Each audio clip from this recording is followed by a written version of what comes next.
юм.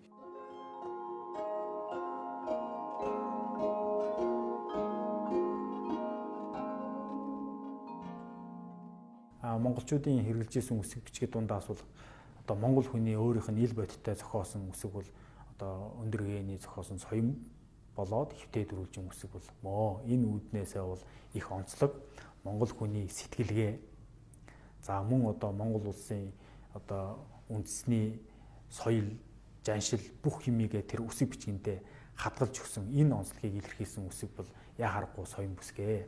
Жишээлх юм бол соём бүсгээс бол монголчуудын түүхийг бүгдийг уншиж болно.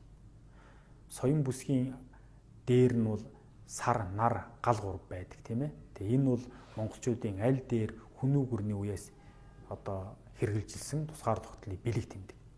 Тэгэхээр энэ нь бол соём бүсгийн дээр байж байгаа. За энэ үүднээс ч гэсэн соём бүсгэнд бол зөвхөн манжийн үед биш нийт монголчуудын өнгөрүүлсэн түүхийг бүгдийг нь одоо шингээгээд тэгээ Монгол улсын тусгаар тогтол маань бол одоо өнгөрсөн одоо ирээдүйд одоо үрд мандан бадарч байхын бэлэгдлийг шингээж өгсөн. Гэх мэтчлэн монгол хүний өөрийнх нь одоо монголоо гэсэн энэ одоо сэтгэлийг шингэсэн үсэг бол яа харахгүй соём бүсэг мөнөө.